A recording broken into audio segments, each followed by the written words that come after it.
বুমেরাংয়ের দ্বিতীয় গান অদ্বিতীয় আর বুমেরাংয়ের পোস্টার দুটো নিয়ে এই ভিডিওর মধ্যে কথা বলবো। এই মুহূর্তে সোশ্যাল মিডিয়াতে জিৎ, দেব, সাকিব খান, বাংলার কমার্শিয়াল ফিল্ম, বাংলাদেশি ফিল্ম, এই সমস্ত কিছু নিয়ে একটা অস্বাস্থ্যকর পরিবেশ তৈরি হয়েছে, যেখানে লিটারেলি বলছি নিঃশ্বাস নেওয়াটা কাইন্ড অফ দায়। যদিও নিঃশ্বাস আমি আমার ঘরে বসেই নিচ্ছি, কিন্তু ইউটিউব লিটারেলি খোলা যাচ্ছে না। এবং বুমেরাংয়ের প্রমোশন হচ্ছে, এবং মোটামুটি যেই সমস্ত ইউটিউবাররা এতদিন ধরে জিদ্দা দেবদা করতো তারা সবাই মোটামুটি জাম্প শিপ করে নিজেদের খচ্চর মুখটা দেখিয়ে দিয়ে, নিজেদের দোগলাপন্থী দেখিয়ে দিয়ে, যখন আমি বলতাম এই ইউটিউবারগুলোকে নিয়ে, অনেক লোকজনের অনেক কিছু বলার ছিল তখন, যে তুমি এদেরকে হিংসা করো, তুমি এদেরকে এই, তুমি এদেরকে সেই। আমাকে একটা কথা বলতো ভাই, যারা চেঙ্গিজের আগে, রাবণের আগে হাজার হাজার ভিডিও বানিয়েছে সারা দিনে 5টা 10টা করে নিজেদের স্বার্থে, তখন তোদের মনে হয়েছিল যে এরা বড় বড় জিৎ ফ্যান। আজকে এরা জিতকে নিয়ে দিনে কটা ভিডিও বানায়, যাদের ওপর বেস করে চ্যানেল দাঁড় করালো, আজকে সেই হিরোকে নিয়েই এরা কথাবার্তা বলে না। শোন, লয়্যালটি নেই, লয়্যালটি বিক্রি হয়ে গেছে বলবো না, লয়্যালটি কোনোদিনই ছিল না। আজকে যদি হয় না যে সাকিব খানের থেকেও বড় কোনো হিরো আসে যাকে নিয়ে ভিডিও করলে বড় ভিউ পায়, এরা সাকিব খানকেও 2 মিনিটে ভুলে যাবে, ঠিক আছে? আজকে আমি জিৎ ফ্যানদেরকেই বলছি, আমি জিৎ ফ্যানদেরকেই দেখেছি, জিৎ ফ্যানেরা দায়ী এই ইউটিউবারগুলোর জন্য। এই ইউটিউবারগুলো যে সাপের 5 পা দেখেছে এখন, ঠিক আছে, লোকের মাথায় চড়ে যে নাচছে, 3-4টে তাও আছে, সেগুলো নিজেকে ডিফেন্ড করার আর চেষ্টা করে না, ঠিক আছে? আরেকটা তো আছে কালসাপ, এখনও না না না আমি কিন্তু সাকিবিয়ান হয়নি। তোরা বাড়িয়েছিস এদেরকে, তোরা বাড়িয়ে এদেরকে মাথায় তুলেছিস, ওকে?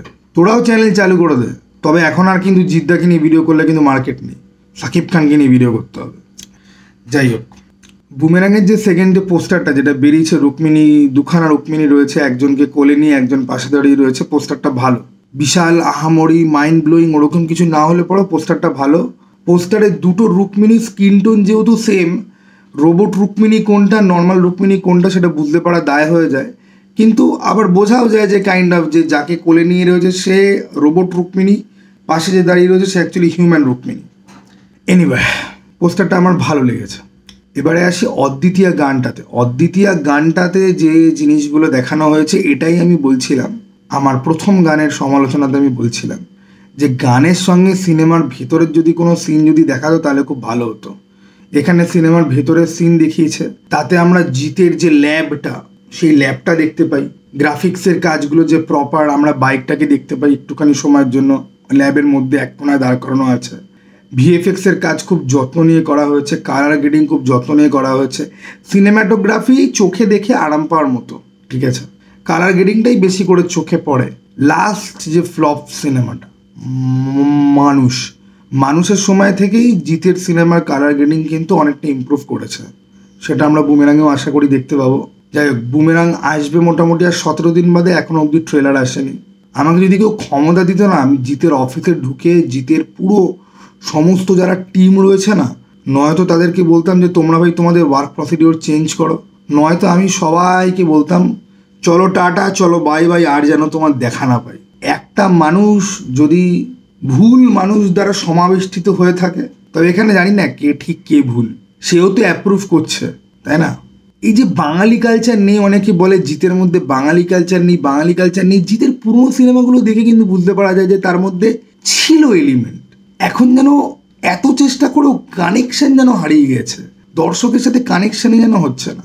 যাই হোক, বুমেরাংয়ের ভাগ্যে কি আছে, খুব একটা ভালো কিছু আছে বলে কিছু মনে হয় না, কিন্তু ভাগ্যে কি আছে কে জানে।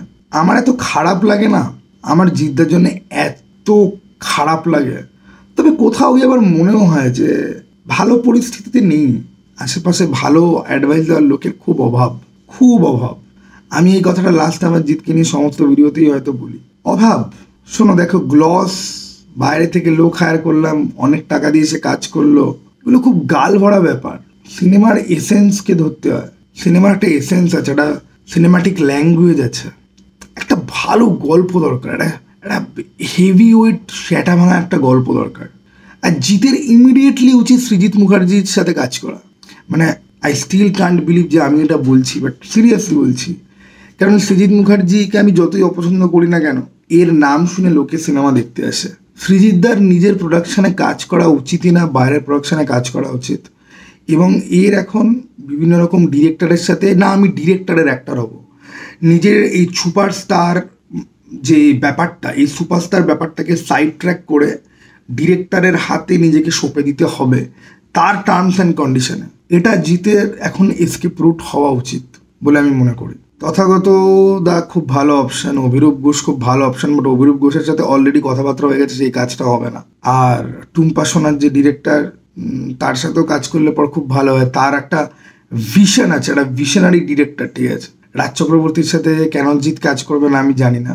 রিজুদার ক্যারেক্টার যে জিদ্দার করা উচিত সেই নিয়ে আমি অলরেডি আগে ভিডিও বানিয়েছি। আমি তো এই জিদ্দাকে বিক্রি করে খাওয়া ইউটিউবারগুলোর মতো নই। জিদ্দার কি করা উচিত, কোন ডিরেক্টরের সাথে কাজ করা উচিত, কেন করা উচিত, এসব নিয়ে আমার চ্যানেলে ভিডিও আছে, পুরোনো ভিডিও চাইলে খুঁজে দেখতে পারো। যাই হোক, তোমাদের কার কি বক্তব্য কমেন্ট বক্স খোলা রইল।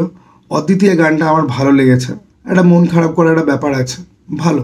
প্রথম গানটার মতো বাজে লাগেনি, তবে আমাকে একজন বলেছিল যে প্রথম গানটা, সে একটা বড় একটা কমেন্ট লিখেছিল, কমেন্টটা পড়ে আমি যতদূর বুঝেছিলাম কমেন্টটার সার মর্ম হচ্ছে কি যে দাদা তুমি ভিডিওটা না দেখে অডিওটা শোনো, আর ভিডিওটা দেখার সময় অডিওটা অফ করে নিও, তাহলে ভাল লাগবে।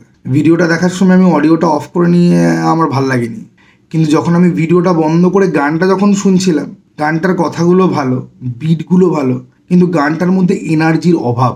হ্যাঁ, এক্সপেরিমেন্ট করেছে, হিপ হপ র্যাপ টাইপের করেছে, এক্সপেরিমেন্ট করেছে, বাট সেই এক্সপেরিমেন্টটা ভালো আউটপুট দেবে না। হ্যাঁ, ভাল লাগছে, টু সাম এক্সটেন্ট ভাল লাগছে, but this is not something যেটার জন্য একটা গান ভাইরাল যেতে পারে। মানে যে লেভেলের ভিউ আগেকার দিনে জিৎদেবের গানগুলো পেত, সেই লেভেল তো ছেড়েই দাও, সেগুলো এখন স্বপ্নের মতো মনে হয়। যাই হোক, এই ছিল আমার বক্তব্য। অর্ধেক লোক পুরো ভিডিও দেখেওনি, চাপ নেই। চলো টাটা, বাই, আবার যেন দেখা পাই।